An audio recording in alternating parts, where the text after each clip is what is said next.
دوستو غیب پر یقین رکھنا یعنی اندیکھے پر یقین رکھنا ایمان کا انتہائی اہم جز ہے اور ایک مسلمان ہونے کی بنیادی خصوصیت ہے۔ اسی لیے اللہ تعالیٰ نے قرآن پاک کی شروعات میں ہی سورہ البقرہ میں جو ایمان والوں کی نشانیاں بتائی ہیں ان میں سے ایک نشانی اندیکھے پر یقین رکھنا ہے۔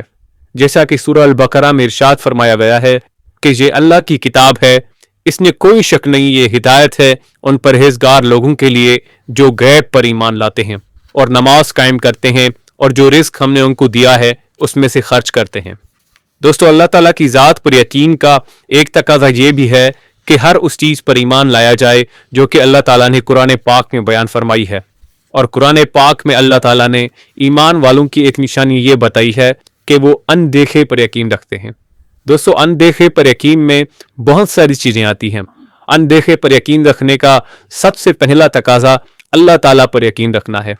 ہم میں سے کسی نے بھی اللہ تعالیٰ کی ذات کو اپنی آنکھوں سے نہیں دیکھا، لیکن پھر بھی ہمارا اس بات پر مکمل یقین ہے کہ اللہ تعالیٰ کی ذات موجود ہے اور وہ ایک ہی ہے، اور وہ اس جہاں کی ہر چیز پر قادر ہے، اور وہ ہی اس کائنات کا پالن ہار ہے۔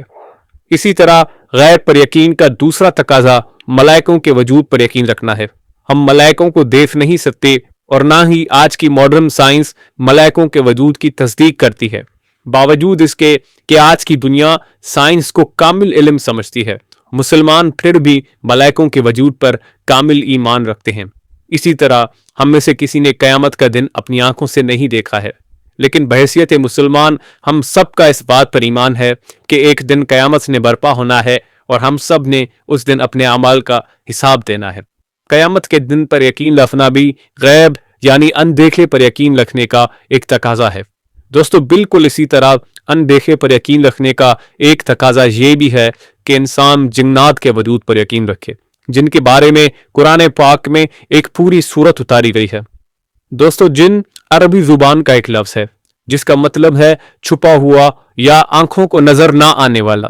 جنات اللہ تعالیٰ کی بنائی ہوئی مختلف مخلوقوں میں سے ایک مخلوق ہے۔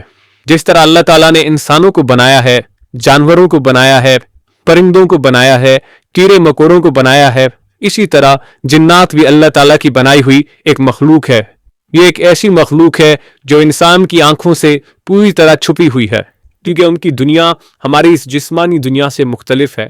ہم انسان اور جنات ایک ساتھ ہی رہتے ہیں، لیکن فرق صرف اتنا ہے کہ جنات کو اللہ تعالیٰ نے یہ ادراک دیا ہے کہ وہ انسانوں کو دیکھ سکیں، لیکن انسانوں کو یہ کمال نہیں ملا کہ وہ جنات کو دیکھ سکیں۔ ہاں اگر جن کسی اور شکل میں ظاہر ہو تو پھر اسے دیکھا جا سکتا ہے، کیونکہ جنات انسانوں اور جانوروں کی شکل اختیار کرنے کی صلاحیت رکھتے ہیں۔ چنانچہ وہ سانپوں، بچھوؤں، اونٹوں، گھوڑوں، بکریوں اور پرندوں کی شکلوں میں بدلتے رہتے ہیں۔ اللہ تعالیٰ نے جنات کو مختلف روپ دھارنے کی صلاحیت اور غیر معمولی طاقت اور قوت سے نوازا ہے۔ دوستو جنات حضرت آدم علیہ السلام کے پیدا ہونے سے پہلے ہی وجود رکھتے تھے۔ قرآن پاک میں یہ واضح طور پر بتایا گیا ہے کہ ہمارے وجود میں آنے سے پہلے ہی اس دنیا میں جنات کا وجود موجود تھا۔ حضور اکرم صلی اللہ علیہ وسلم کا ارشاد ہے کہ ملائکہ نور یعنی روشنی سے بنائے گئے ہیں، جبکہ جنات آگ سے بنائے گئے ہیں۔ انسان کا جسم مٹی اور پانی سے بنایا گیا ہے، جبکہ جنات کو آگ سے بنایا گیا ہے۔ اسی لیے جنات اڑ بھی سکتے ہیں اور انسانوں کی بنسبت بہت تیز رفتار کے ساتھ گھوم سکتے ہیں اور چند سیکنڈوں میں کسی ایک جگہ سے دوسری جگہ پہنچنے کی صلاحیت رکھتے ہیں۔ اور چونکہ جنات کی کوئی جسمانی موجودگی نہیں ہوتی، اسی لیے وہ بہت آسانی کے ساتھ کسی بھی فزیکل آبجیکٹ یعنی جسمانی چیز سے گزر سکتے ہیں۔ اسی لیے کسی بھی قسم کے در و دیوار ان کے آنے اور جانے میں رکاوٹ نہیں پیدا کر سکتے۔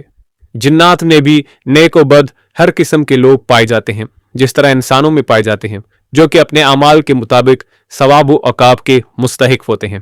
انسان اور جنات دونوں کے لیے یہ دنیا دارالامتحان ہے اور آخرت دارالجزا ہے، اور دونوں کا آخری ٹھکانہ جنت یا دوزخ ہوگا، اور یہی وہ چیز ہے جو جنات کو دوسرے جانوروں سے مختلف اور انسانوں سے ملتا جلتا بناتی ہے۔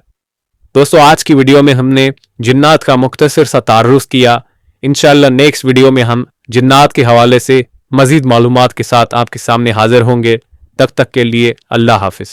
اگر آپ کو یہ ویڈیو پسند آئی تو اسے زیادہ سے زیادہ لائک اور شیئر کریں، اور کمنٹ سیکشن میں اپنی رائے کا اظہار ضرور کریں۔